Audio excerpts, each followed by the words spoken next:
This episode of Going in Raw is sponsored by Liquid IV. The holidays are nearly upon us, and with them comes travel and a marathon of family gatherings, so be sure to stay hydrated through it all with Liquid IV. One stick of Liquid IV and 16 ounces of water hydrates better than water alone and gives you 8 vitamins and nutrients, plus 3 times the electrolytes of the leading sports drink, so you can stay hydrated amidst all the road trips, family get-togethers, and holiday parties. So tear, pour, and live more and stay hydrated through the holidays with Liquid IV. Get 20% off your first order of Liquid IV when you go to liquidiv.com and use code RAW at checkout. That's 20% off your first order when you shop Better Hydration today using promo code RAW at liquidiv.com.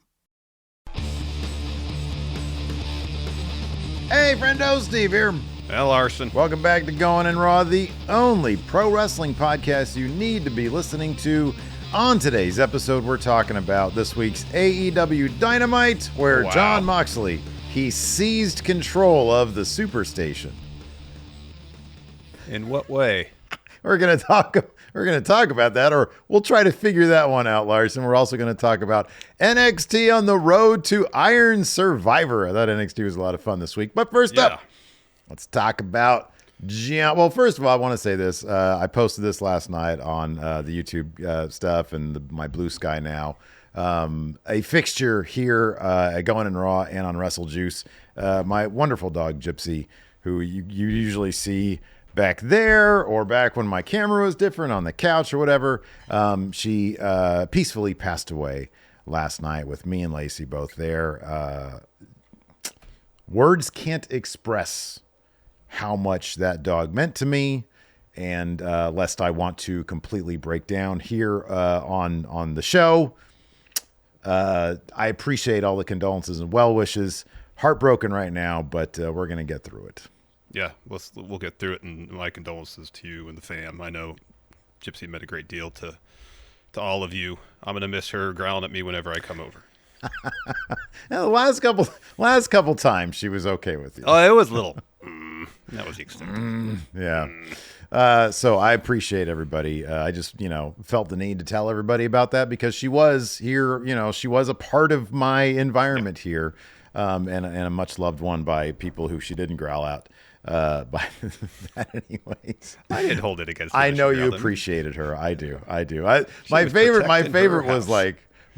was back when we used to do the live watch-alongs here years ago when you'd get up to go to the bathroom and she'd get up in your spot on the couch. Yeah. She's just sitting there. I got to find some of those old videos because I'm like... My favorite is when I would work at your house. I'd come over, we'd be there for 2, 3, 4 hours. I'd bring lunch. And every time I'd go to warm it up, I'd put stuff in the microwave and turn around and she's there.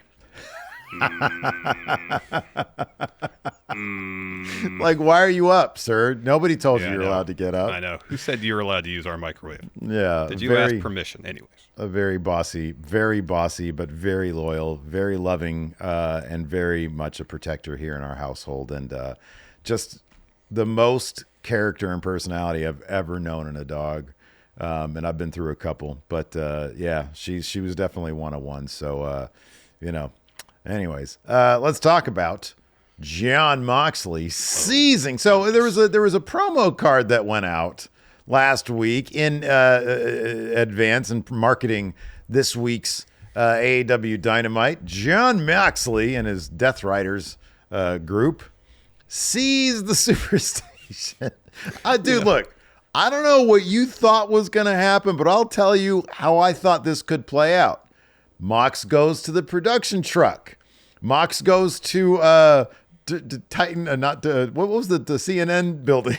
Oh, CNN Tower, I think it was called. Or the CNN Tower, whatever that place was called. Yeah. He goes and we get a Zaslav appearance, something like that. He's like, even he shows up on like the prank show, Impractical Jokers. Yeah.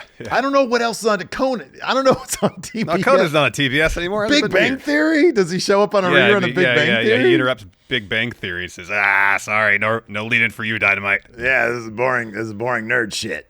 That's not what AEW's about anymore. No, I thought it was going to be something.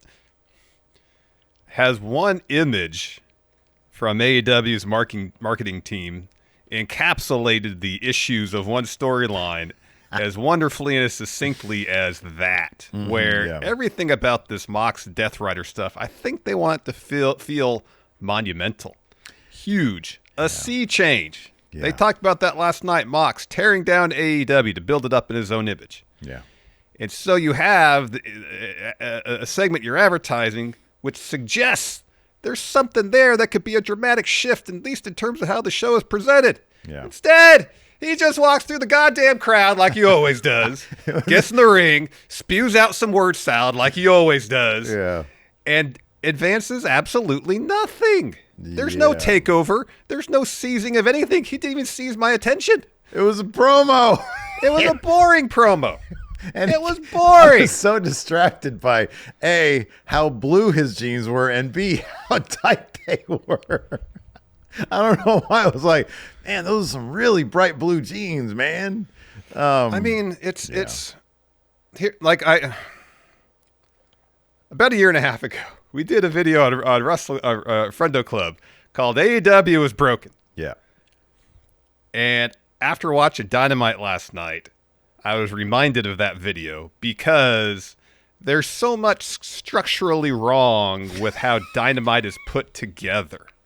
Wow, the foundation. You're walking into this house, dude. You're walking into this house, and the homeowners are kind of nervous. They're like, "Oh, what's this guy gonna find?" You're gonna go into the crawl space. You're gonna come back up. Oh, I'm like bulldoze it all, start over. You're like, "Hey, folks, I got some bad news," and they're like, "Oh God, is this gonna cost us $10,000? Try $100,000. This is foundational." This is foundation. But like last night was a glaring example of just like in terms of how the show was constructed. Look, FTR, Kings of the Black Throne, two great tag teams. Yeah. I like the finish of that match. I thought it was bad. The match was really good. Yeah, I'm not complaining about the match. No, Why was it the main event? Because they're the two. Why was it the main event over? Here, I'll posit this to you. Yeah, what would it have been? What would you prefer to have been? So they announced that Swerve versus Leo Rush is going to be on the show. Yeah. Swerve feuding with Hurt Syndicate. Yeah. Leo has history with Bobby Lashley, has been recruited by Hurt Syndicate. Yeah. You think that match is booked because it's going to involve the story being told there. Mm-hmm. You know what I mean? Throughout the match, they're saying Swerve was a mentor to Leo Rush earlier in his career. Mm-hmm. All the building blocks there for A, a really good main event match, because that match was really good too. Yeah. And B, an interesting story beat after the match. Yeah. Match happens. Swerve wins. Hurt Syndicate come out and beat him up. All the while, Leo's just there ringside. He's sort of lurking in the corner. Yeah, he's lurking by the guardrail. They don't even go to like a close-up of him. You have to sort of spot him in the background. In the background. Yeah.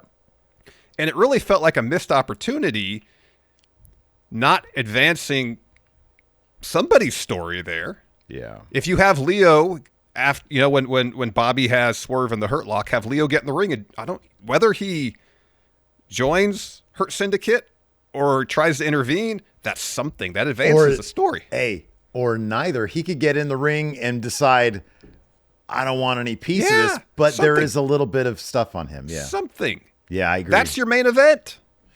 Yeah. That's your main event because it's a great match. You got one of the top stars in the company in Swerve. You got Leo Rush, who I assume they're going to start doing more with. Mm-hmm. And you got everybody involved with what honestly should be the A story in AEW right now. Yeah, that's the problem, and that's why. I mean, that's to be honest, that's obviously why it wasn't the main event, and you know that.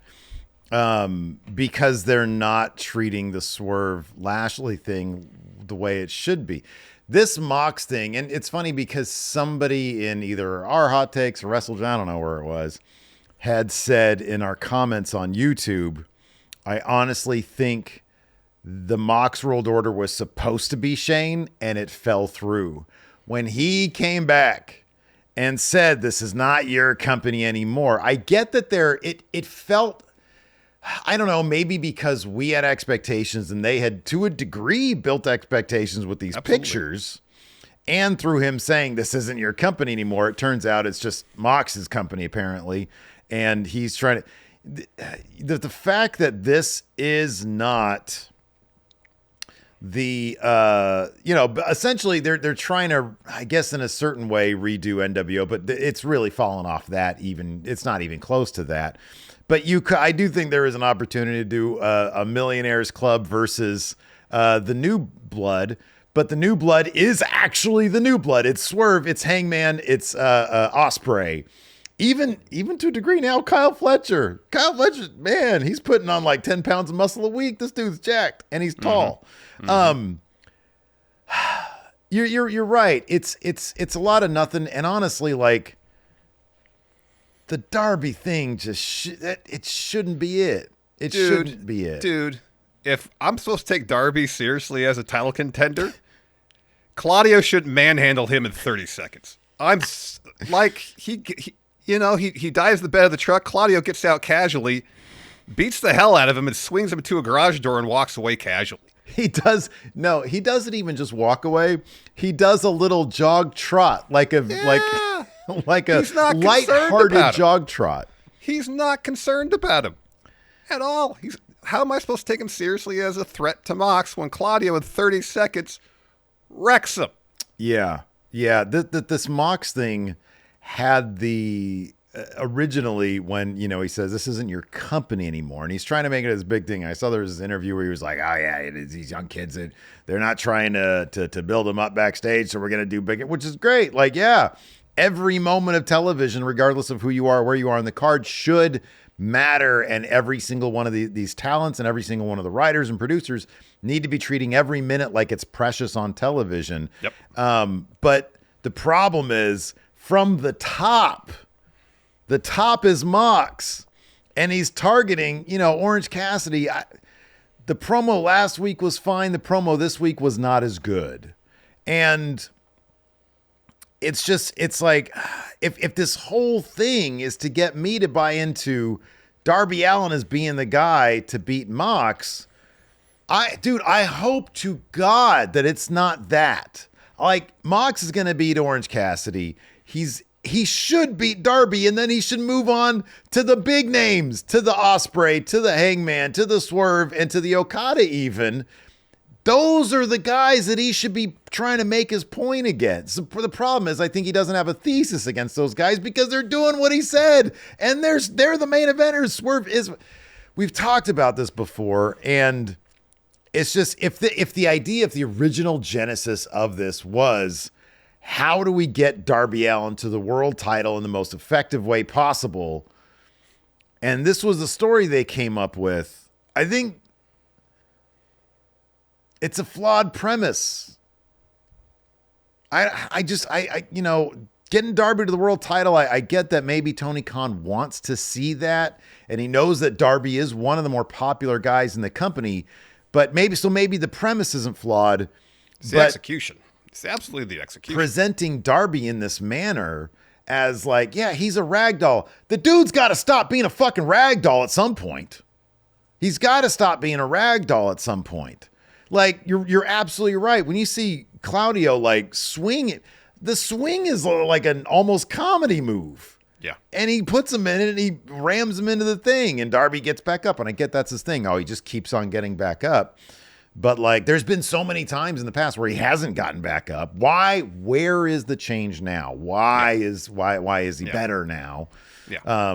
It's just not believable. And maybe they'll get to a point where it is believable, and maybe it's just a big swerve, so to speak, and Darby's not going to be the guy. But I don't know. It feels like they're not focusing on anybody else, so they got to focus on Darby. I mean, they're already looking past Orange Cassidy. They are, yeah. They are. Already. And it goes back to how Darby came back. He didn't come back in a manner that was impactful or that would provide the maximum impact for his return. It was the middle of a brawl. He just, descended from the ceiling, a la Sting, in 1997. Yeah.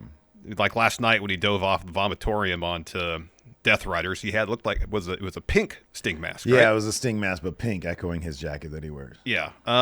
So they're making the obvious references to Sting versus the NWO. The difference is they built that. And when Sting finally showed up and started intervening, it was to maximize the impact of his involvement. How many? Yeah, because here's the thing. NWO were like, we're taking over. But behind and here's the thing. Oh, sorry. They expanded the scope of that. This is getting smaller and smaller. Yeah. And it's like Sting had presented himself. He was already a world champion.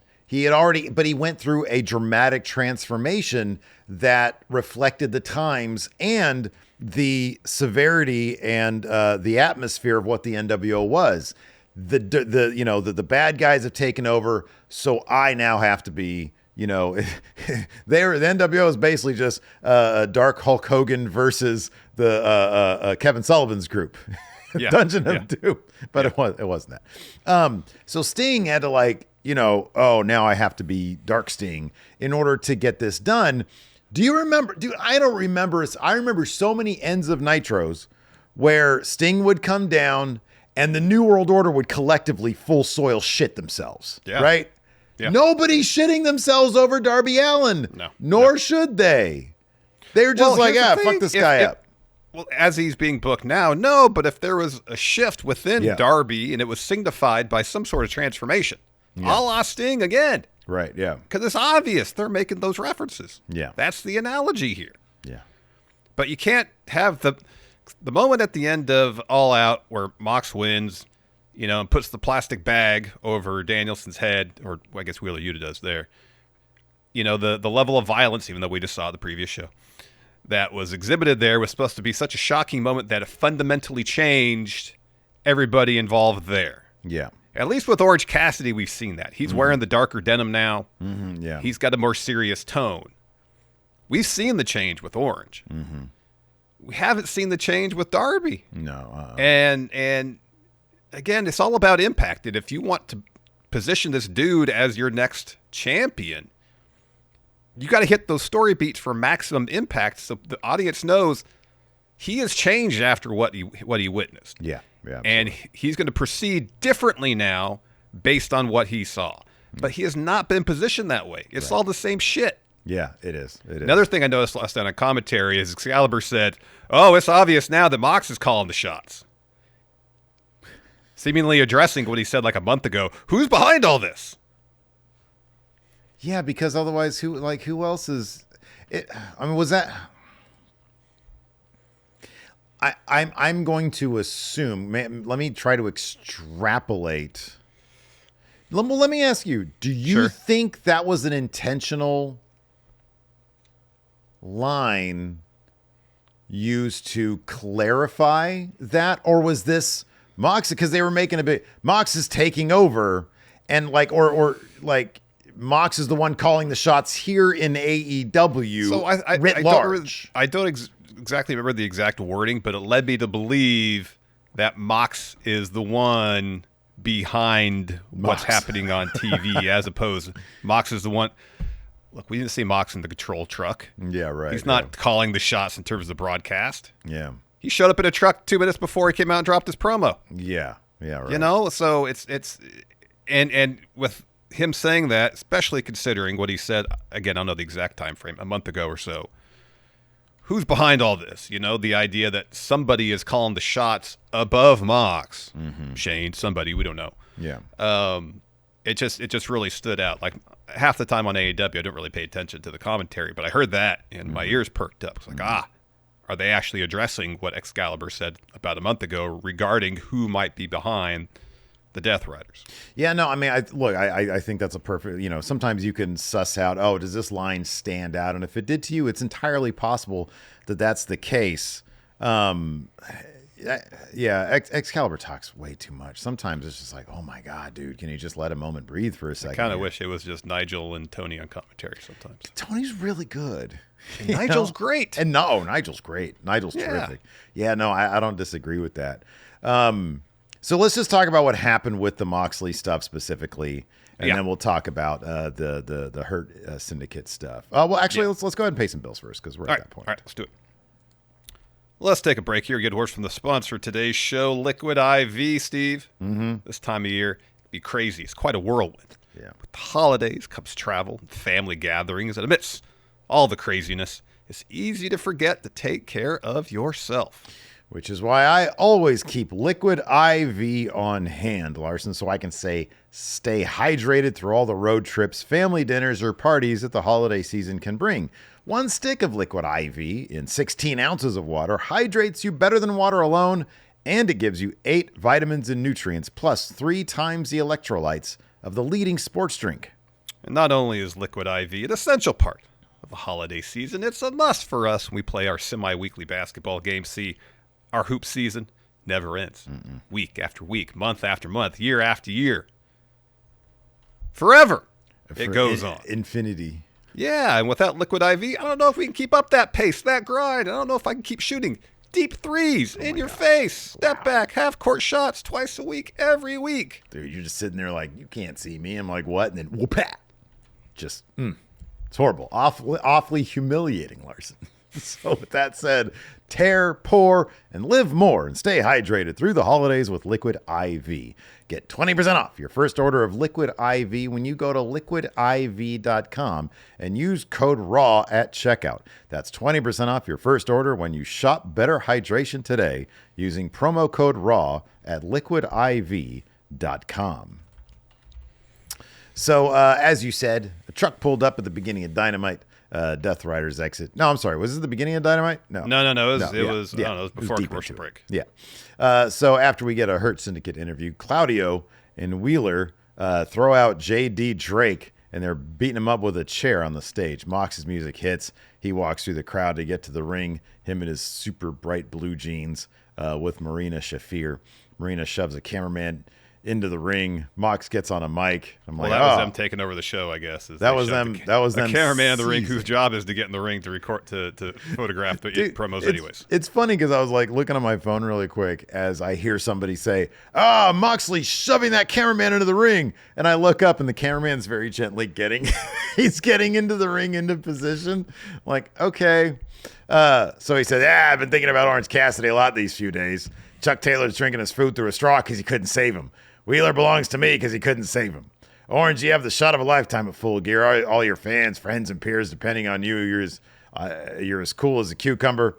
So I have to make an example out of Orange Cassidy. I'm going to brutalize him.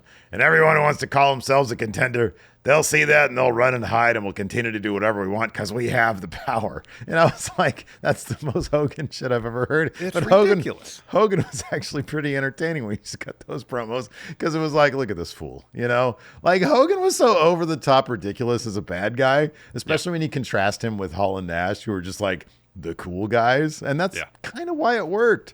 So anyways, Orange Cassidy's music hits. He walks to the stage, followed by Mark Briscoe and Rocky Romero. Intimidating. Not exactly Randy Savage and Lex Luger. Orange says, hey, I want to come out here and say that I agree with you, Mox. I believe you could do all the things you say you can because of what's in that briefcase. It's the power. You hold the AEW world title, but see, we can fight all around this building in the parking lot and catering, which I wish that's another thing he could have seized. We're locking down catering. Get all the Reese's no prime rib for anybody but me. Yeah, right. He seizes the prime rib. He says, we can fight in catering, but the only way you can win the AEW title is by wrestling.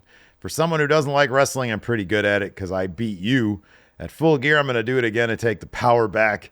A couple years ago, you told me you were playing chess while I was playing checkers. There's a couple of pawns I need to get rid of. The first is you, Wheeler Yuta. And you see Wheeler Yuta and he says, I'm no pawn. And then Claudia says, hey, shut up. Which was kind of funny, but also like, I don't know.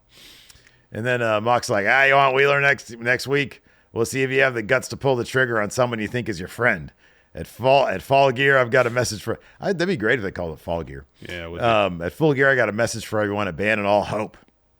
And so, like, according to Excalibur, according to Shivani, what happens next is on purpose. So the Death Riders leave through the crowd, and Orange and Rocky and Mark Briscoe all congregated near there too. But Darby comes off the vomitorium, and then you see Orange and them come in, and Shivani's like, it looked like they herded them towards where Darby Allin was, indicating there's some sort of alliance there. Yeah, that's where their truck was. That was the easiest exit to their truck. So, anyways, Darby dives off the vomitorium. The other guys join the fight. Marina escorts Mox to safety. They go to the truck in the parking lot. Claudio catches up with them. Darby dives into the bed of the truck as it leaves. Claudio's like, I got to get rid of this trash. Gets out casually destroys Darby, spins him into the garage door. Wheeler runs to the parking lot, hops in the car, drives off as Darby gets into his feet, says, I'm still standing. After all this time. Yeah, he starts singing that song. It's a good song. I've been on a bit of an Elton John kick lately, man. Interesting. Yeah. 80s Elton John or 70s? Yeah, 80s Elton John. Yeah. You know, the bad stuff, but the bad good stuff. Like That's why they call it the blues. That, man. Sad song says so. Oh, yeah. Much. That's good stuff, man. That's good stuff. It is. I heard the videos for all those songs vividly. They're so much fun. They're so over the top campy, but they're so much fun. Oh, Especially I'm Still Standing. It's crazy. Yeah. All sorts of people in bikinis and whatnot. Yeah, it's all on the beach and stuff. It is. Yeah. It's a lot of fun. Let's move on to the latest in the Swerve Hurt Syndicate feud. So prior to Moxley seizing control of Superstation TBS, we get an interview with MVP. You could argue that MVP seized TBS more than Mox did because he took the mic out of the interviewer's hand. He seized the channel. I don't disagree with that. So he and Bobby are being interviewed by Renee. She asked the question to Bobby about Face and Swerve, and MVP's like, I'm sorry, where'd you get your journalism degree from? Don't answer that. Let me show you how it's done. Bobby Lashley, you are without question the most indomitable force in pro wrestling today. One of the most decorated champions in the history of this sport. How does the field know that in less than 2 weeks, you're going to end a young man's career? And then Lashley says, you see, Renee, Swerve is dangerous to everyone else, but I'm going to make an example out of him. I will hurt Swerve. And MVP says, well, there you go. You heard it here from Bobby Lashley. Turns to Renee and says, that's how it's done. And gives her the mic back. She really should have been taking notes, but she seemed upset. Yeah. So in what should have been the main event, but what was the match before the main event, Swerve versus Lio Rush. This match was a lot of fun. I like the early bit, especially where Lio was trying to do his, change of direction stuff, but Swerve was ready for it. Yeah. We're used to seeing Lio like run towards somebody 90 degrees to the right to bounce off the ropes, and Swerve was like right there ready for it. That was cool. He was like, hey, Lio, this ain't 2017 anymore. You can't go normal guy speed and do that shit.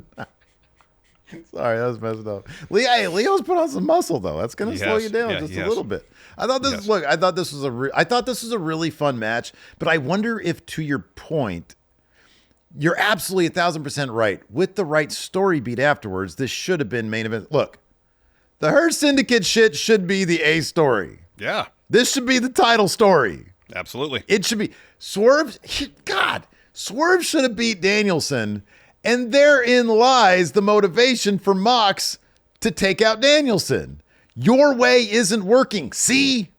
This is why. Because, Mox with the title doesn't really... What power does he have?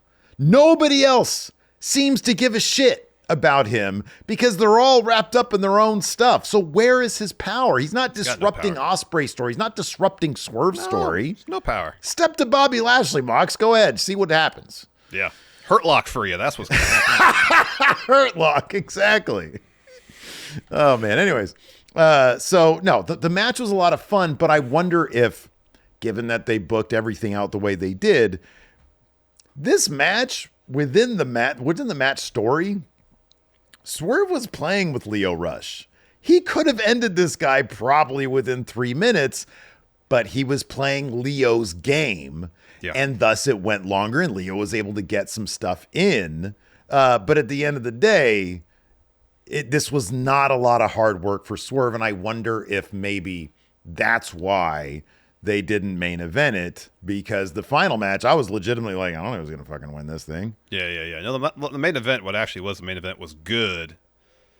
But I don't know, with so much going on, so many attempts to tell stories in AEW, just ending the show on a good match without something happening to lead me to want to tune in next week. Yeah. I mean, I just don't know if you can be doing that on a regular basis anymore with attendance down.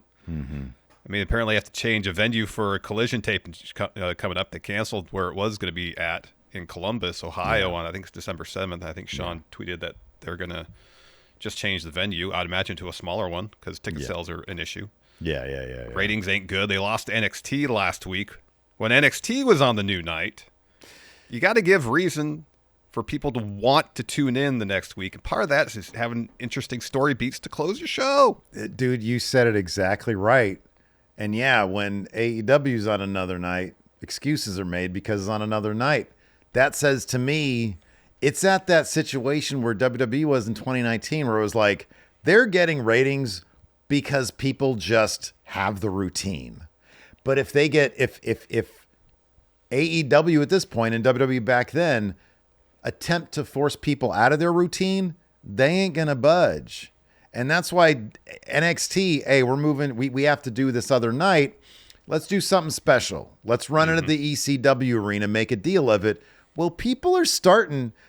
NXT's got that buzz. I thought it was so much fun this week. It feels like a breath of fresh air. It really does. And for all those people who, for all those months, were like, oh, you don't like NXT, you're good. Well, guess what? Now what happens? Like, fresh coat of paint, doing some interesting stuff, and now we're on board with it. You just got to be patient sometimes. We're going to be honest with our thoughts about stuff. But yeah, AEW, it's routine watching, not destination watching. Not must see TV. Yeah. So Swerve gets the win with the JML driver, and afterwards gets on the mic. So it seems like everybody gets the bright idea that now that I'm back, they want to come after the former champ. They want to use my name to prove a point. Leo just tried and failed a couple weeks ago. Shelton tried, and he got laid down too, which leads me to you, Bobby Lashley. Like it says, 1 week, he's pointing up at the ramp. They got the graphic up for Full Gear. 1 week from Saturday, I feel like I want to bring the fight out here tonight. Lashley, bring your ass out here right now. So we get the Hurt Syndicate music. MVP and Lashley walk out to the ramp, and MVP says, Swerve, if you want to fight with a member of the Hurt Syndicate, all you got to do is ask. Swerve, we really like you, and the reason we recruited you is that you have so much unrealized potential. One of the things we wanted to teach you. And while he's talking, Lashley's taking his jacket off, rolling up his sleeves, and MVP turns to Lashley and goes, oh, I'm sorry. It looks like Lashley's ready to fight right now. So there's a lesson for you to learn, and that's that there's strength in numbers, and you're going to learn that tonight. So Shelton Benjamin lays out Swerve. I was half expecting Leo Rush to lay out Swerve. I know. Yeah, same. So anyways, Shelton lays out Swerve, sends him to the floor. Lashley drops him with a huge lariat, and he's just throwing Swerve into the barricade. Shelton corners Prince Nana in one of the corners of the ring. Lashley throws Swerve back in there. Shelton hits with a DDT, and then MVP uses his cane to choke Nana and make him watch as Lashley hits Swerve with a huge spine buster, puts on the Hurt Lock. Refs come out to try to break it up, and Shelton just stands in the ring and goes, don't even try. Yeah. Don't even do it. Yeah. So then Lashley releases the Hurt Lock and poses to the crowd. They all leave, but then Lashley comes back in the ring and then throws Prince Nana into the ring post, and he spills down to the floor and like hits the ring steps on the way out. Yeah, it was a pretty rough landing there for Prince Nana. Yeah, dude, this has all the makings. And again, if you take, I'm not gonna say like if you take it to the New World Order level of things, but if you start to wonder if they recruited Leo, and you could do, I know that their thing is we have fancy suits, so I'm not gonna suggest, but the Hurt Business logo was really cool, and it had the gold shirts and stuff like that. If they took a similar approach and they started recruiting people, and it's every week, it's like, oh, who's going to join? Do you remember that was the thing about the NWO? Who's going to be the 29th member? Who's going to be the 30? Who's going to turn on who? Nobody could trust anybody because you never know who's going to turn on whom and join up. And if they took that approach with the Hurt Syndicate, that's why, dude. Hell, even if they took that approach with the Mox World Order, where it's like this unknown, like why does Mox have the power? Well, the power should be one aspect of it, the power to recruit people, the power for people to join you and get on your side and fall in line. That's power. Nobody's doing that with Mox, and they should be doing that with the Hurt Syndicate. I think that would be an awesome idea because he's out there recruiting people. Where's Caster? Where's Leo Rush? Where's, other people that he's, So yeah, they really, I would love to see them make good on the idea that, hey, we're going to expand our ranks and you don't know who it's going to be. Yeah, yeah. And, going back to what we were talking about with the Mox World Order stuff, and I was saying earlier that they're shrinking down the scope of the story. It's literally just Mox versus Orange and Darby Allin at this point. Yeah, yeah. Like Claudio and Wheeler and Pac, they're not feuding with anybody for the trios titles. They're not. They're not going after, two of the three of them ain't going after the tag team championships. Yeah. Like no one else outside of Mox within the Mox World Order has a feud with anybody else, at least not a Dynamite. And it just makes the story feel small when it's supposed to feel huge. Well, like, they started with that private party stuff. And look at them and look at the results. That's something there. Why didn't they continue along that thread? I know. How come Claudio and Wheeler haven't stepped up to private party? Yeah. Imagine if Mox goes to them and says, I see what I told you. It worked. A few weeks back when I said you're the same spot you were 5 years ago. And look at you now. Yeah. Yeah. Give me credit. And they're like, no, it's not your credit. Did you not hear what Amazing Red had to say to us? Right. But no, I agree with that. I think Mox should be like, look, the proof's in the pudding. Yep. The power is in the persuasion for people to understand what you're saying. Yeah. And then they should try to recruit Private Party. Yeah, no, I know exactly. Private Party should be on board. They should be like, hey, we don't need you to recruit us. We want to join you because look, the proof's in the. They're not doing that though. Mina Shirakawa, she's back in AEW. Because you know what? Because you can't do that if you're going to be booking week to week. If that's the situation. If that's the situation. Yeah. So Mina has an interview with Renee, and Renee's like, "You're back to be back with Mariah May," and Mina says, "I'm so excited for her match on Collision." And then after she wins, we're going to have a huge champagne celebration. Then Harley Cameron steps in, takes Mina's champagne, spits it out. Harley Cameron's been doing some really entertaining backstage interview stuff. She is wildly charismatic. Yeah. And her comedic chops are amazing. She was making all sorts of chest references that were hilarious. And it's like not even like salacious. It's just goofy, physical, funny, sexual humor, And yeah, it was. She's awesome. She's really fantastic. She's found something. She really has. So then Harley challenges Mina to a match on Collision. So that's going to happen. I might have to watch that because that'll probably be pretty funny. Yeah. Also, more in the Mercedes Monet Statlander feud. This time after, of course, last week when Camille. I kind of feel. I'm kind of curious about your thoughts about this. Camille's no longer this like threatening heavy. No. No. And I'm kind of curious about that. So like we get Mercedes and Camille and in an interview, Renee's like, hey, so what's up with you defending your title against Statlander? Monet's like, she says, what's up, Bridgeport? Please say hello to your CEO. So Renee's like, you tried to hit Statlander with a car last week. And she was like, it's not my fault that Camille can't drive. I'm not afraid of Chris. You see what I did at Collision? And she takes off her jacket and she's like, here, hold this, Camille. And it drops. And she's like, did you just let my $20,000 jacket drop? So she's just treating Camille like a piece of shit right now. And Camille's just sort of taking it. Yeah. And that might be a, preview for a story with Camille later on. But in any event, she looks like a kind of a chump right now. Yeah. She said, you see what I did? She said, I'm not afraid of Chris. You see what I did at Collision? That's just a preview. What's going to happen at Fall Gear. Says, I have to get ready for the show now. And then you see in the background, Statlander appear. And Camille comes back out of the room that was off to the side. And Statlander just rams her into the wall. And then they fight down the hallway. She attacks Monet, spears her and Camille through a fabricated wall that was set up there. There's just a hallway. There's like a hallway there, and it was a really nice looking setup though, and it was an effective. I was like, oh my god, they just went through a wall. Yeah, it was pretty effective. Yeah. The main event, FTR, House of Black battle for one of the three available spots. No, two now. Sorry, two as because we have the Outrunners. And of course, Private Party already in. So there's two open spots. Yeah. In the Full Gear 4-way tag match, a really fun match. Private Party comes to the ramp to watch the stage to watch it. And the house always wins, Steve. The house always win, man. I thought this was really cool. I was was getting annoyed towards the finish when Brody keeps on hitting Dax with these like amazing lariats and Dax kicks out. I'm like, stay down, because I don't know like what they're using for finishers these days. Yeah. And so he hits him with 2 nasty lariats. Huge. Yeah. And then he just fucking chokes the shit out of him. And Malachi, I think, is holding the other dude back. And so, Dax, bald FTR, passes out, and Brody King just stands tall, looking like $1 million. They move on to this match. FTR is out. And then bizarrely, it was crazy because of what happened last week.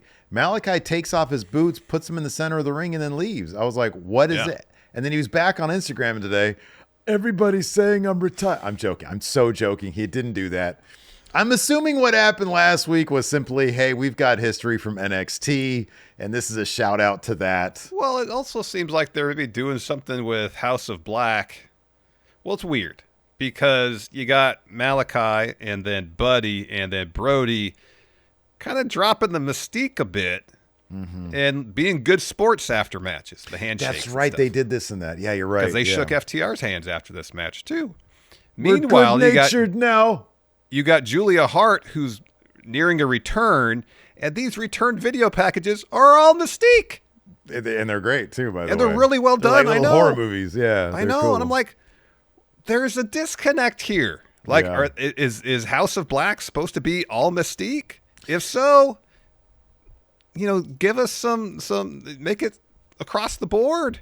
Yeah. So there's a unified theme amongst this faction. Okay, you know what, though? I will give benefit of the doubt that that's on purpose. I think there's a reason there, because you're right. Is the reason that they lost their mystique because Julia Hart was gone? I don't know. Maybe they're like, we discovered this game Uno and it's so much fun and it's brought out the joy in House of Black. And that's why Brody was calling her in that thing. He was like, hey, time to come home. Pick up your rotary phone. Time to come home, and she's like, what's in Uno? What is it? Hit you with the draw 4? Draw 4, yeah. Or you get the newer ones where they have wild cards. You can write your own stipulation on it. Yeah. My daughter wrote draw 10 on one of them. Oh, shit. Yeah, no, that's rough to come back from. Draw the entire pack. Well, thankfully, not that many cards, but draw 10, yeah, that's pretty. That's pretty devastating right there. Yeah, it is. So, yeah, I would have to think that is related. Yeah, they're like, we've discovered this thing called professional sports betting. And, they're in like, now they have like a NFL, like a fantasy league. Yeah. So they're all just like chill dudes. Fantasy football. Yeah, they are. I mean, you see that most recent picture someone took with Rhea. It looked like at a pet store. And enormous arm Buddy Matthews back there. Bro. I'm not going to go there. I'm not going to go. That picture is wildly hilarious. It is. Wildly hilarious. Man, oh man. Anyways, I'm not even going to go there. Anyways, let's talk about fucking huge Kyle Fletcher. Man, this promo was really long. It was really long. But I like Fletcher a lot, man. I think that he's one dude who's actually developed into a character. And this Will Ospreay thing is doing wonders for him.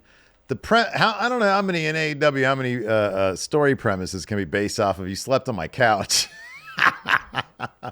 Remember when I used to let you sleep on my couch? There's two right now. There's Kyle and Will, and then there's Wheeler and Orange. Yeah. Dude, it's always, remember when we were broke? Yeah.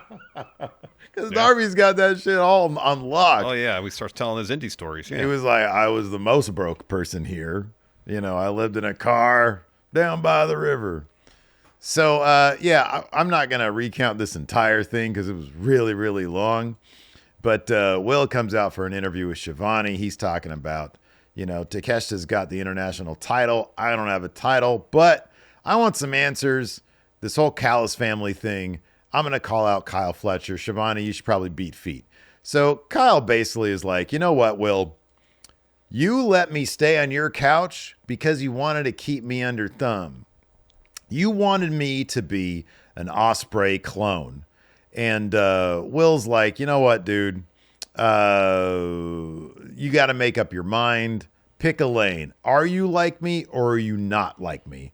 He says, I stabbed Okada and Omega in the back, sure, But before that, I had held titles on every continent. He says, what have you done? Not Aussie Open, not Mark Davis. I'll tell you, you've done suck all. Well, that's not true. Kyle was Ring of Honor TV champ. I'd actually reiterate what Ospreay says. Suck all, Larson. So Kyle says, you know what I've done? What I'm about to do, I'm going to surpass you in every accomplishment you've ever had. And I want to do it at Full Gear. And he says, oh, that's what this is all about. You want an AEW pay-per-view singles match. Well, look no further. You want the match. Challenge accepted. He says, you have no idea how much damage you've done with that Tiger Driver. I could barely feel my left hand. When I watched you shave your head on TV, my 6-year-old was holding my hand and I couldn't feel it. That's what you've taken away from me. And Kyle's like, you think that Tiger Driver was bad? He says, at Full Gear, I'm not coming for a piece. I'm coming for it all. But let's not wait. And then Archer and Cage come to the ring.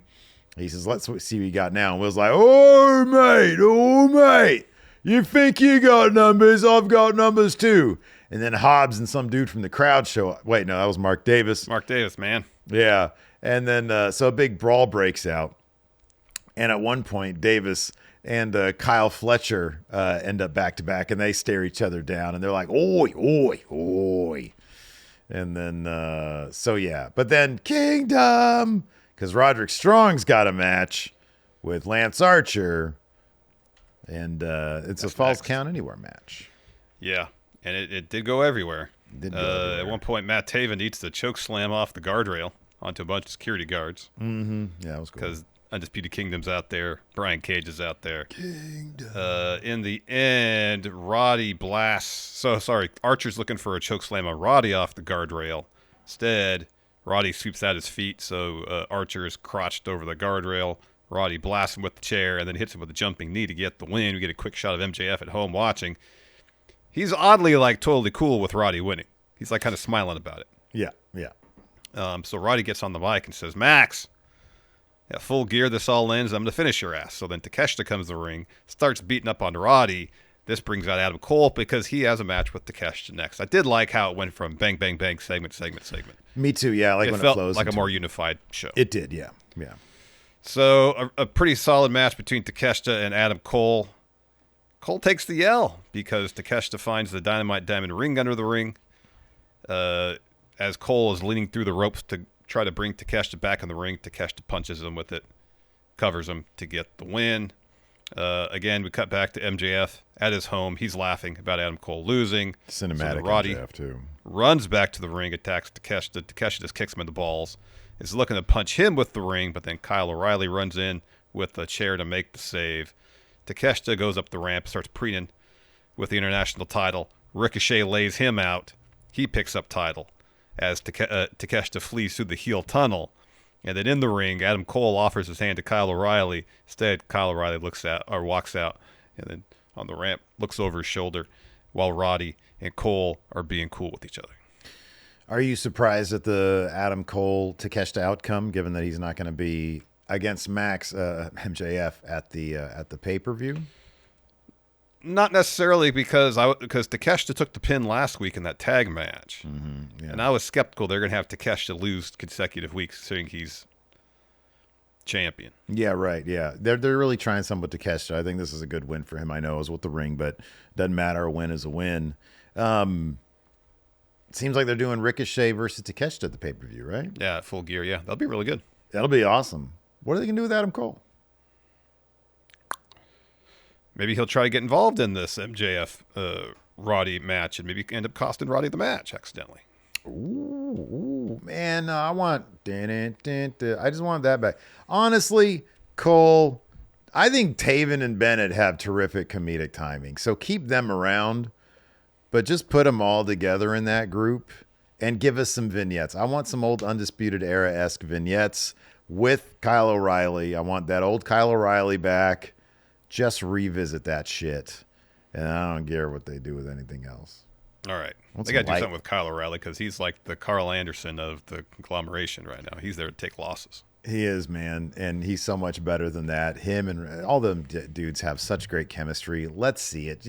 Fucking be entertaining, man. Just put it on our TV. Put it on our TV. I know. Give us some interesting characters.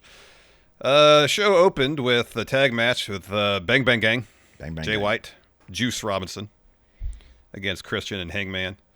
The finish saw Mother Wayne get involved. Mother Wayne. So Juice rolls up Hangman.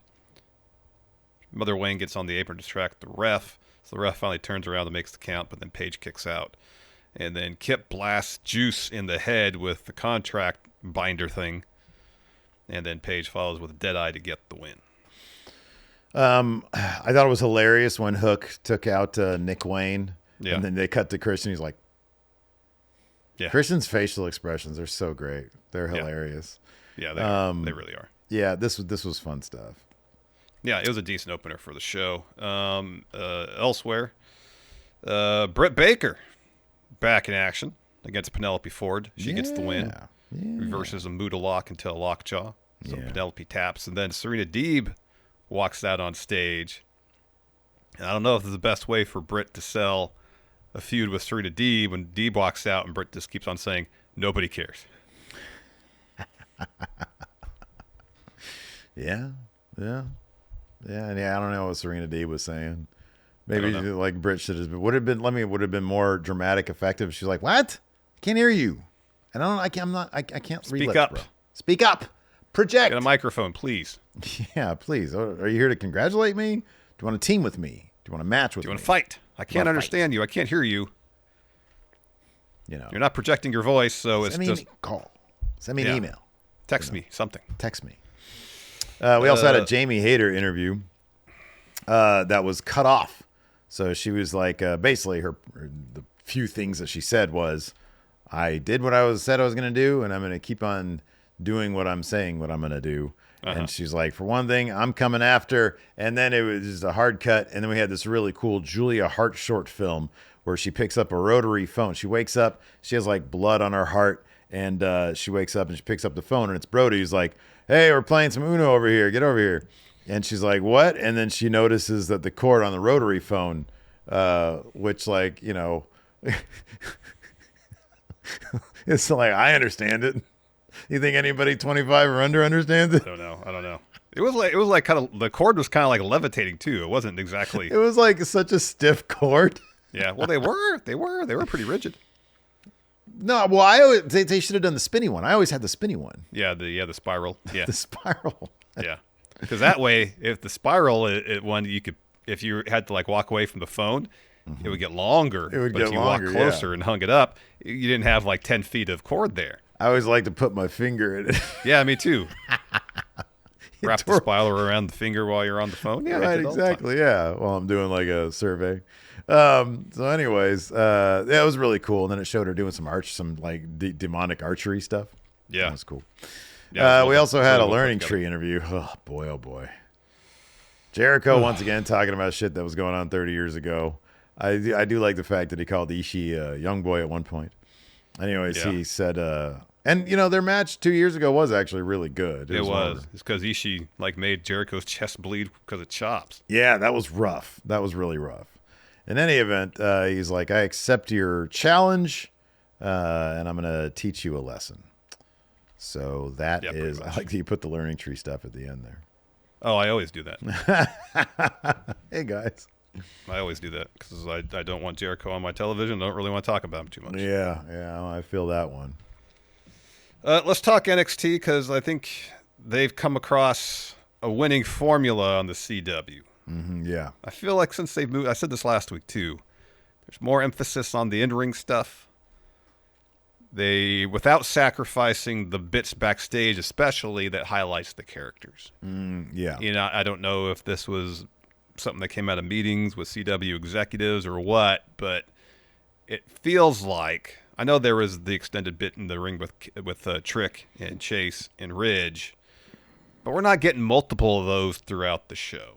You know, it just seemed like there was a lot more emphasis on the wrestling aspect of NXT, as opposed to there was episodes of NXT when they were on USA where there's like, all right, there's one match or two matches the first hour or something like that, and there's just so much character stuff. It was too much, and the show would move so fast. Yeah. You have like 15 segments within an hour. It's just a lot. It feels like they found a more even pace for the show and are highlighting the in-ring abilities of the talent, and I've been really enjoying it the last few weeks. Same. I agree with that. I think your assessment is right. I think that the one thing that that's just sort of blatantly missing, though, is similar to like when we used to review TNA back when it was Impact still. And that is they had so much depth in every division, except for that, like the men's main event world title scene. Yeah. And that's the same exact issue with NXT right now is that every division, you look at that, the tag team situation, and they did that great, conference room meeting with everybody. Summit. The summit. Yeah. And everybody was highlighted. And we even had from Hank and Tank say, let's get after it. And I was like, a shout out to the Enforcer. I love that. Mm-hmm. But every division is really pretty stacked except for the main men's title. And we saw that this week where the two challengers to Trick's title is Andre Chase and Ridge Holland. And so are we looking at the end of Chase U as we know it? I would be pretty surprised if me backtrack a little bit. I wouldn't be surprised if Chase wins next week. Because it accomplishes two things. Chase U is wildly over. They're very popular. So I'm hard pressed to believe they're actually going to break them up. Haven't they accomplished kind of everything that you think their ceiling is, though? I love the idea of them as an institution in NXT in perpetuity. I love that idea, but I wonder if that philosophy isn't what they're looking to do with Chase U. No, I understand. But I was going to say you have Chase win this. It continues the feud with Ridge, because if Ridge wins next week, feud's over, basically. I guess you can still have Duke and Riley come after Ridge again for destroying Chase U. Outcome will be the same. Ridge is going to get those wins probably because they seem to be invested in pushing Ridge. Especially if it's a situation where Chase U comes together to help Chase get the win. Mm-hmm. Then, him versus Trick at Deadline will be a fun match. Mm-hmm. Andre Chase and Trick? Yeah, sorry. Chase and Trick, yeah. And Ridge would probably get involved there. We get another Ridge Chase match afterwards where Ridge wins. Ridge will get his title shot at some point because he pinned Trick. But it feels like Ridge needs... It's funny I'm going to say this. Ridge needs more wins, yet he's going to lose to Andre Chase next week, That's a really good point, and especially because clearly the Iron Survivor women's match is... that should main event, right? Yeah. Because, that's the talent where, level in that match is going to be off the charts. It's crazy, the talent level in that match. Yeah. It really is. And if that's going to plus you've got, the men's Iron Survivor as well. So, Trick and Andre Chase kind of seems like a fitting match for Deadline. Because, a lot of Deadline is built around the Iron Survivor matches. Absolutely, yeah.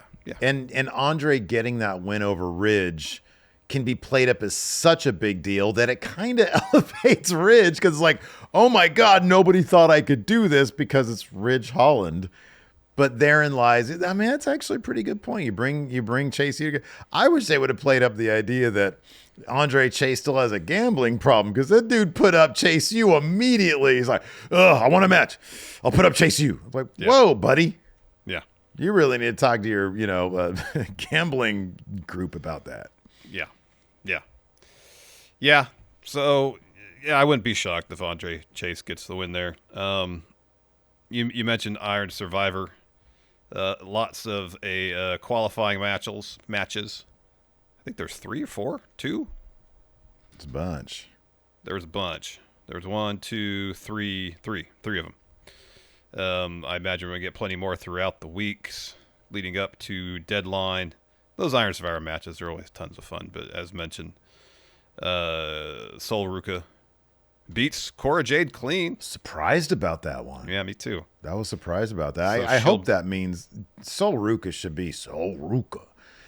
be on the fast track to a push, like a North American title. But who's the North American champion? Oh, yeah, it's Fallon Henley. Could she beat Kalani Jordan again? I could see that. I could see Sol Ruka.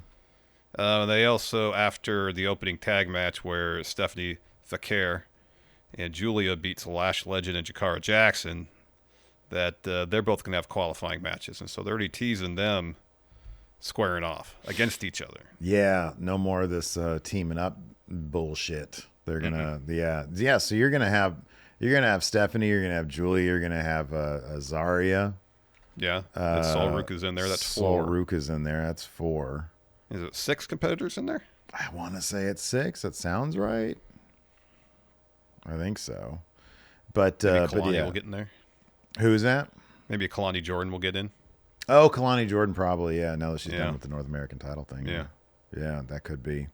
Let's go ahead and dive into it. Sure. As we mentioned, Trick Williams. So he comes to the ring for a promo. Talks winning Iron Survivor last year. He says, but I'm here to talk about Ridge Holland. He says, who pinned me last week. Newsflash, though, Trick isn't going out like that. He calls out Ridge, but instead, Andre Chase's music hits. And I love that Trick. Trick refers to him as Mr. Chase because it's very fitting for a professor, or for a dean of a university, even if it's a fake one. So Chase is like, hey, you know what? Just to let you know, I got no beef with you, but I'm not done with Ridge. And Trick's like, no, I get it. You always find a way to bounce back, Mr. Chase, and land on your feet. So let's take a moment to recognize Chase, you. And the crowd's like, you. And he says, you've done almost everything in NXT, but you haven't got a shot at this title. So how about... And then he's interrupted by probably the best theme song in wrestling right now, which bizarrely belongs to Ridge Holland. He says, this needs to stop. He says, Trick calls himself a champ. He says, but he ducks me for a guy that I put in an ambulance 2 weeks ago. And he's like, Chase, Chase, I've moved on. Trick, I made the ECW arena silent when I pinned you. And I'm the biggest threat to your NXT title, and that's the bottom line, because Stone Cold Ridge Holland says so. I wish he would go back to that. I know that was 1 week only, but man. Anyways. It was such an obvious reference, too. It really was. It's pretty funny. Chase is like, after everything you put me through, I want one more match. And Ridge is like, no. He's like, fine, I'll put everything on the line, Chase you. And Ridge is like, I don't care about that. All I care about is the NXT title. But then in the end, Ridge does kind of care about it. He doesn't want the university. He just wants the university to dissolve. Yeah. You'd think that winning the university, you could dissolve the university. Yeah, obviously, yeah. Anyways, he didn't think about that yet. Trick's like, hey, how about this? You have never had a shot at this. You want a shot at this. How about this? Y'all do it. You versus you for the title, for the shot at the title at Deadline. He's like, and I'm pulling for you, Andre Chase, because you have a relationship with all the NXT universe and all of Chase U. And Ridge is like, yeah, no, that. I want that. And they're like, what? He's like, I want your relationship with Chase U to be done. Your relationship with Duke, done. Your relationship with that other dude, Riley, done. Riley. And then he really seems to savor this one. He says, and your relationship with Thea Hale, done. And Chase is like, oh, yeah, sure. And he was like, good, let's do it. And Trick is like, yeah, good job. Way to put all your relationship with your most loved ones on the line here against a guy who's like massive, and you have no credibility in this match, Mr. Chase, whatsoever. And so, anyways, kind of a brawl breaks out, but then Trick and Chase do the whole Chase U stomp thing, and Ridge rolls out of the ring. Backstage, Thea and Riley run up to him. They're like, "The fuck are you doing, man?" And he's like, listen, high risk brings high reward. Sound like a gambler, Mr. Chase. Yeah, I know. It's like gambler's fallacy. Gambler's fallacy, because he's like, I got to win one of these. Gambler's fallacy. I know. Exactly. And then Duke rushes in. He's like, this is too much. And Chase is like, listen, I took risks on everybody here. We've been through it all together, and I'm not going to let anybody break us up. Well, yes, you will if you lose this match. He said, I've never had an NXT title match, and I get that opportunity next week, and we're going to be riding the highest of highs. And then Duke says, lowest of lows. Yeah. We mentioned Kalani Jordan looking to reclaim the North American title. She had a match against Fallon Henley for the belt in the main event. Mm-hmm. Before that, though, we had an interview with Kalani with Byron Saxton. She says she's been waiting for this match since Halloween Havoc. As soon as the bell rings, she's coming after Fallon. Says, all I know is that I'm getting my title back. So JC and Jasmine walk in and say, hey, we got the utmost confidence that Fallon's going to get it done, But if for some reason she can't, we will. Mm-hmm. So, main event. Again, we got interference from Fatal Influence.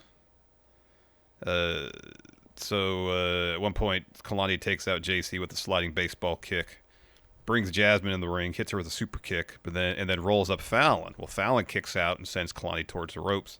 JC hits Kalani with a forearm. Fallon follows with the Famouser to get the win. Earlier, Kalani had hit Fallon with the split leg moonsault, covers, and then JC puts Fallon's foot on the bottom rope. Mm-hmm. Yeah, protective loss there. Win for Fallon Henley. Also on the show, Stephanie Vaquer and Julia defeated Lash Legend and Jakara Jackson, who were totally just on their way to main roster at this point, doing the honors for some of the stars there. And then, let's see here. What is it? Stephanie and Julia win after Stephanie hits Jakara with a package backbreaker. Then they both hit BTE trigger. Julia covers to get the pin. Then after the match, dude gets in the ring. He's like, you're both going to be... What was that dude's name? I missed his name. I have no idea. All right. No clue. Gets to the ring, says, you both are going to be in Iron Survivor qualifiers. What can we expect? Julia says, I knew this day would come. And Stephanie says, I'll see you at Deadline. So, just looking ahead, whoever these qualifiers are going to be. Yeah, just looking past them. Who do you think they're going to face off in the qualifiers? Somebody will face Izzy Dame. Maybe Nikita Lyons? She got a win this week, so maybe they're trying to make her look strong for a week. Maybe. Brindley Reese. Yeah, it could be Brindley Reese. Well, no, she's tagging with Dion Lennox against the Shanti and right. Hey, I like that little segment. I thought that was cute. Yeah. It was for the kids. Speaking of Iron Survivor qualifiers, we had 3 of them, as mentioned. Sol Ruka beats Cora Jade after a Soul Snatcher. Also, Wesley had a really good match, beat Cedric Alexander. Oh, that was fun. That was a lot of fun. It was. It really that was. Sol Ruka Cora Jade match was a lot of fun. Sol Ruka's so much fun in the ring, dude. Yeah. She's so much fun. So Wesley gets the win with the running Meteora. Javon Evans defeats Lexus King with a corkscrew splash. And then Jada Parker has a promo hyping up her qualifier match, which I think she said is next week. Says she's going to leave Deadline as the Iron Survivor. So yeah, I mean, that's okay. So we got how many people in this? Let's say that's 6. I think 6 for each match. Yeah. All right, the three new gals: Zarya, Stephanie, Julia, Sol Ruka. Jada Parker's got to be in this Parker thing. will be in there. Yeah. And then and they'll put Kalani Jordan in. Yeah, Kalani. Yeah. You think? It might be Lola. It'd probably be Lola Vice, since Jada's feuding with her. Okay, yeah, that could be. They had a restaurant segment. Sean Spears sets his sights on the North American title. Sean Spears is building up his own family. He is. So Tony D is sitting there eating some dinner. Spears and Brooks walks in. Spears like, I don't care about you being the Don. I care about that, the North American title. Spears is Too like, bad you say I don't care. I just care about that. Whatever's on your plate. Because later on he talks about starving. Bro, have you ever been to like a restaurant and you're like looking around like, God damn, that looks good. I want that right there. I know. But you're just starving, so you'll eat whatever. Yeah. So anyway, Spears is like, look, I let you slide twice when you completely ignored me, but there's not going to be a third time.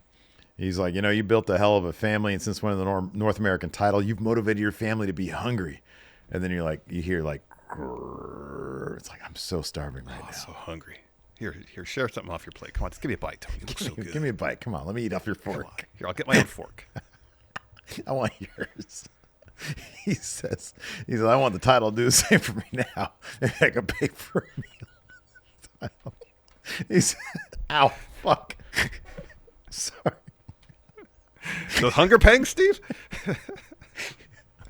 Oh, fuck. I got a fucking cramp right here because I'm laughing at this stupid meal thing. Oh, man. So he's like, He's like, I want Brooks to challenge Tony. He's I'm too hungry to fight right now. I know. I'm emaciated, buddy. You're going to beat me in 30 seconds. My blood sugar's so low. I'm so hungry. I need some carbs, man. I'm in a restaurant. I can't afford to eat that Brooks shit. just had a 7-Eleven hot dog 20 minutes ago. He's ready to throw down. He keeps on burping in the car. Oh, man. He's like, yeah, I want Brooks. Tony's like, what the fuck? You come in here my restaurant, I'm trying to eat my yabu, and you ask me for a shot, you're going to give it to this weird wolf man over here. And so Brooks is like, I'm lightheaded now. I'm like, Spears, because they ain't eat. Spears is like, he's like, hey, Brooks, why don't you speak for yourself? And Brooks is like, yeah, can I order some bread? He's like, nah. Look, I don't question the way you do things, so don't question me. He says, the difference between me and the rest of the roster is that I'm starving. It's the only thing that's going to satisfy me is North American title. He's talking about literally eating the North American title. He's so hungry. He's like, I want to chew on that leather right there, man. He says, I think leather's edible, right? It'd be like one of them dudes at Guinness eating the metal. Yeah, yeah. This man has eaten 3 pounds of glass.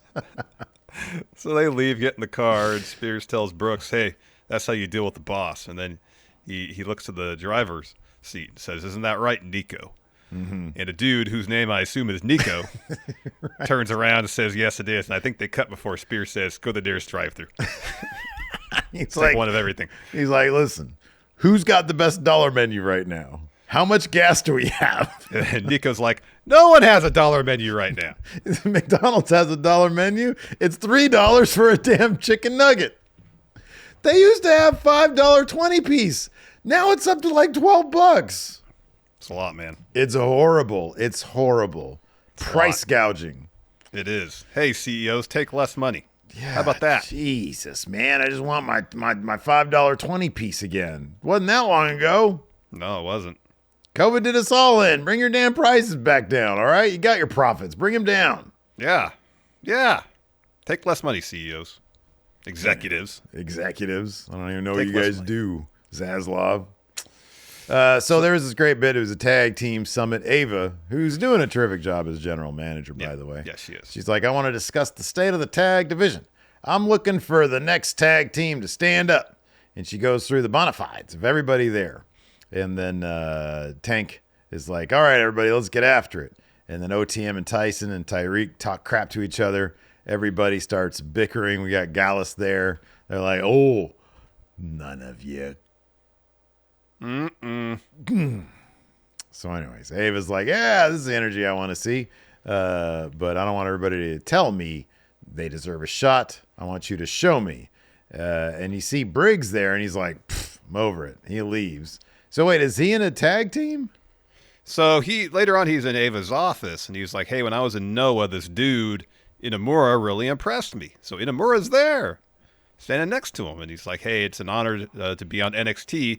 And then Eddie Thorpe storms in. It's like, Ava, I got to talk to you for 5 minutes. I need something. And Ava's like, I know, so I put you in an Iron Survivor qualifier match. He was like, actually, my laptop got busted. I'm wondering if I can get a loaner here from, Chase. Yeah, can I get advance? Yeah, can I get an advance? On my main roster salary. Right. I need a Lenovo. Yeah, to get a new laptop so at my DJ gigs I can perform. Yeah, so I can make, $200 on the night. I spilled some drink on my Lenovo ThinkPad. Yeah. Yeah. So I need a new one. So then we're backstage, and Fraxium is watching the end of the Javon Evans-Lexus King match. They're talking about the tag team summit with Ava. And then Frazier says, oh, yeah, I talked to Ava. I got myself an Iron Survivor qualifier match at Axiom. He's like, what the hell, dude? What's your problem? It's like, every tag team is breathing down her neck, and you're worried about a qualifier. And Frazier's like, yeah, you've been in that match yourself. I'm going to ask you for some tips. Think about it. So he leaves, and OTM steps in, tells Axiom, hey, your partner's more concerned with singles pursuits than the tag division. This brings in Stax and Luca. They tell OTM to mind their business. They start arguing. Refs come in to keep them separate. Yeah, dude. Here's my thing about Fraxium. It's been a while now since this whole beef started over people going for singles gold. And they're still tag champs. if I'm Axiom, I'm like, do what you're going to do, man. Just make sure you're ready to go for the tag title stuff. Because if it ain't broke, don't fix it. He tried that. He tried that. Remember that one time they had a tag title match and Frazier was late getting to the show? Did they win the match, though? Yeah, they did. All right. Hey, come late. They dropped the titles for a brief moment. Did they drop them to chase you? Maybe that. I don't remember if that was a match he was late to. Oh, wow. But I mean, he was there in time for the match, but he was late getting to the arena. We're like, look, man, just be there on time next time. You know? So Axiom needs to get it. Because Nathan Frazier had a good point. He was like, you've been in this thing before. I want some tips. Well, it was before they were a tag team, though. Would you give me tips? You and I were a tag team, but I wanted to go do like a solo thing on the side. Yeah. Of course. There you go. There you go. Axiom should pay attention to the Larson philosophy. You do what you want to do in your spare time. Ain't my business. Exactly. As long as I'm ready for, there you go. You don't see me sitting here being like, I can't do going to Raw today, man. I got Wrestle Juice stuff. No. Yeah, I have no editorial control over Wrestle Juice, nor should I. My Wrestle Juice endeavors are separate from going in Raw. Exactly. So, anyways, also, we had Ashanti and Dion talking in the locker room. They leave. Lexus King walks in. He's upset about his loss. But Hank and a bunch of losers are like, keep your head up. It's okay being a loser. Look at us. And he should be looking around like, God damn, I don't want to be like these guys. I need to go back to my winning ways when I would cheat. But instead, Gallus walk in there. Hey, look at these guys. You can't hang with us, guys. Base on tip. Like, wait, what'd you say? This is the CW, pal. Yeah. Can't say. This ain't USA Network where anything goes. Can't be doing that kind of period, honestly. No, not really. After the main event, OTM, though, did you mention this? Comes ringside and grabs a headset and calls out tag division, and then there's a huge brawl to end the show with all the tag teams. Out the mud. Back in the mud with you. Also backstage, Javon and Cedric, they're talking briefly about their qualifier matches, and they walk past as Carmen is talking to Dion about why yellow used to be her favorite color. That was until Ashanti distracted her and she lost her match while wearing a yellow beanie. Mm-hmm. So Brindley and Ashanti walk in. And Ashanti's like, hey, why are you talking to my best friend? And Dion's like, I'm your best friend now? Best friend? He's confused by that. But then he last week when we were talking. Yeah. So then he suggests, hey, how about the two of you, Carmen, Ashanti? Maybe you should be in a tag match and work together. And Brindley's like, yes, let's do it. So that's happening. It's like a double date, but it's a tag match. Yeah. Yeah. That's adorable. That's great. I love that. It's great. That's good stuff. So, like, what was her name? Brindley Reese? No, who's Carmen. Carmen. So Carmen, her favorite color is yellow. Now it's red. Now it's red. Ashanti was wearing a yellow beanie. When Carmen lost her match because, he was walking out of the audience with another woman, yes. Oh, okay. And it was, so he knew, boy, this dude is good. Because last week he said, happy belated birthday. Yeah. This guy knows how to play the game, dude. Man, oh, man. Take notes, kids. I'm married, so it don't matter anymore. But if I was a young single stud, I'd be taking notes from Ashanti right now. Yeah. Like, switch up the beanie color. There you go. Anyways, Rizzo wanted some revenge against Nikita. Did you already talk about this one or no? No, we didn't. She wanted revenge, didn't get it. Well, I guess to an extent she did because she lost the match and then she hits Nikita in the back with the crowbar. Mm-hmm. Yeah. Yeah, that was pretty cool, actually. I like when a good guy does something that's like really a bad guy thing. Like a whole crowbar? Really? That's hilarious. Yeah. Yeah, and that was NXT. That was your NXT. Would you like to answer some questions? Let's answer some questions. Let's do it. Cameron here asks, who do you think is the favorite so far to win the men's and women's Iron Survivor Challenge? Oh, great question. So the winner gets a shot at Roxanne's title. And the obviously women's, and Trick's then the men's title. will get a shot at Trick's title, yeah. Boy, oh boy, that's tough.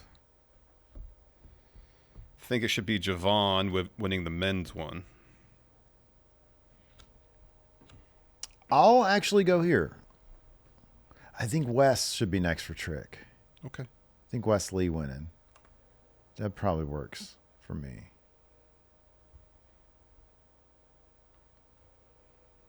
And then women's match, though. Boy, dude, that's such a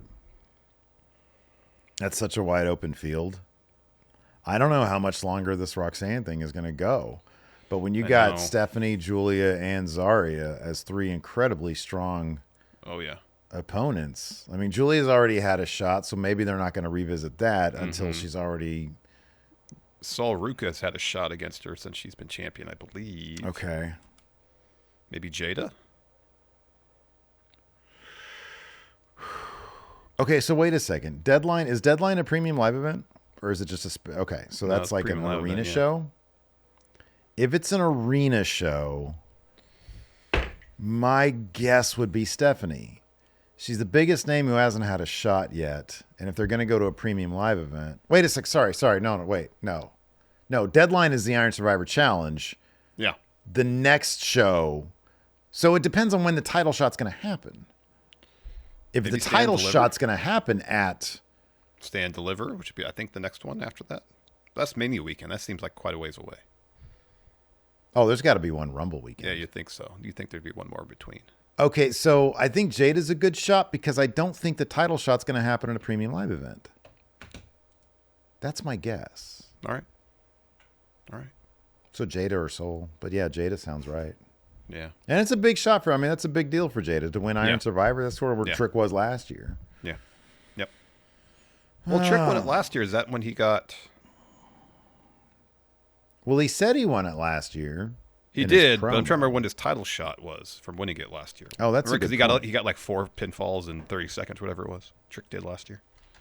Was Deadline when they did the thing last year, the Iron Survivor? So, yeah, I believe so. Is this Iron Survivor? Let's find out on Wikipedia. Iron Survivor was last year. Okay, so Trick won that, and then after that we had major events. Vengeance Day. That wasn't until February. Yeah. Ilya was the champion. He defeated Trick. Okay, so it is the next premium. That was his first title shot, and then Stand and Deliver was after that. My God, they waited. He faced Mello at Stand Deliver, and then won the title after that. Yeah, you're right. Yeah, Trick versus Carmelo was after that. That was non-title. That was when Ilya beat Tony D'Angelo. Yeah. Okay. So, boy, oh boy, yeah, they might, man. All right. Let's see here. AJ Otani says, should Fatal Influence freebird the North American Women's Championship? No, because you have a weak link in Jasmine. Yeah. Nix. Yeah. I would say no. If I'm Fallon, if somebody suggests that, I'll be like, no, we're good. No. We're good. I'd rather not. Alex Foster here says, what's the best case scenario payoff for the Lexis King storyline? So he's trying so hard to be a good guy. I think it's working for him, man. I do. I think it's working for him. I think so, too. A win. Yeah. That's the payoff. A win. Yeah, a clean win without cheating, yes. Right, exactly.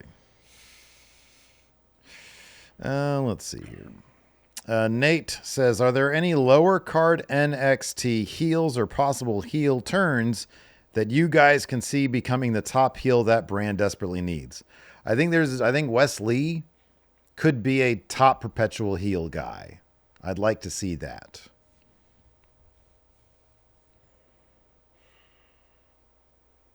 Cedric could be fun as a heel. We've seen that, shades of that in Hurt Business. Yeah. You think Cedric regrets re-signing, given what's happening in AEW, the Hurt Syndicate? Who knows? I don't know, man. I don't know. Yeah, I don't know. He's on network TV every week. He is.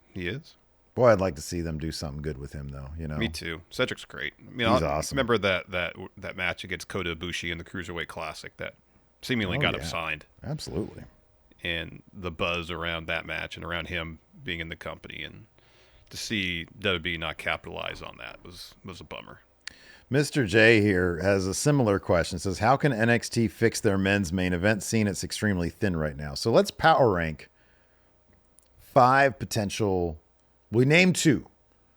Wesley can be a top a top heel. Let's go with heels though. Let's go with some bad guys for Trick. We got Wes. Because losing Obafemi is a big deal, and if he's actually gone, that sucks. Yeah. So Wes, Cedric, other dudes that can be top heels. Man, I think they're wasting. I think they're wasting in a major way Eddie Thorpe.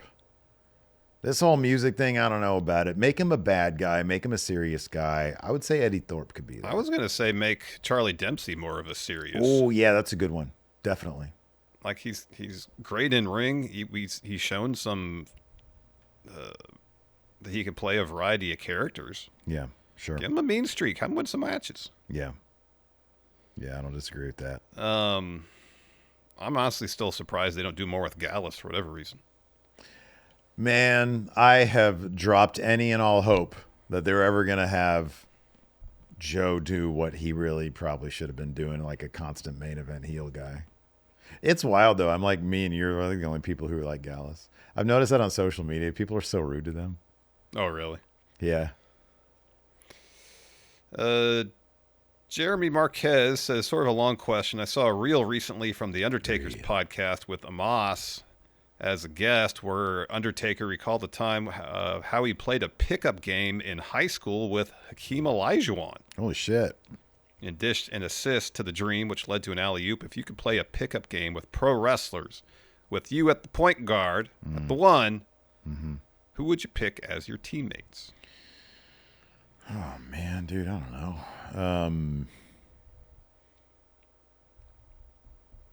I don't know. I feel like it'd be funnier to get guys who don't obviously play basketball. Like, I don't know if Mox plays basketball, but it'd be kind of funny to watch that.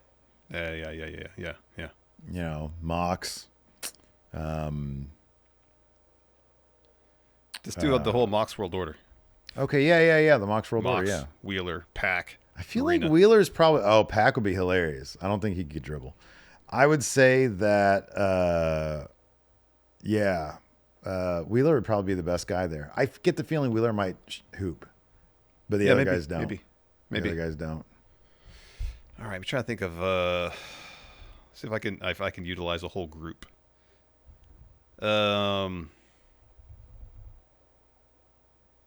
Judgment Day. Oh wow, I don't think they'd be very good. Dom would probably be the best one there. Maybe Carlito. Yeah, Carlito might play basketball. Raquel might have played. She might have played legitimately. Maybe. She's super tall. Yeah. Dom might. He probably plays. He probably hoops.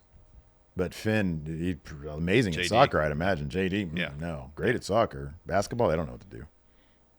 That's my guess. The Europeans, they don't know how to play basketball. You're saying that based on watching part of one game from a British basketball league? Is that what it was, right? No, it's just not traditionally their thing. That's why I make that joke. I know, like, one of the best players in the league there's several of the best players in the leagues are European. No, it's funny if you listen to any part of Gilbert Arenas' podcast, dude can't stand European. I don't know what his beef with Europeans is. I don't know either. I've never heard a take on that dude's podcast that I was like, yeah, that's a good take. Yeah, never. Same. Never. He did tell one story I saw a clip of where he was doing just some shooting. And I think it was Chris Mullen came in and was like, this isn't going to help you. Do it at game speed, like actually run down the court and shoot. And so Gilbert was saying that he was, he had the machine where it would pass the ball to him after he made the shot. And he was hitting everything. And I think he said he went 0 for 100 or something, practicing at game speed or something like that. Yeah, right, yeah. That was like the one time I was like, oh, that's interesting. That is actually pretty interesting. That's good. Anyways, that's going to do it for the show today. I noticed here on the thread also there was a lot of well wishes for Patreon, me and my family. Yeah. So I appreciate all that. I really do. So thanks for everybody for watching. We appreciate it. Until next time, we'll see you around. Goodbye.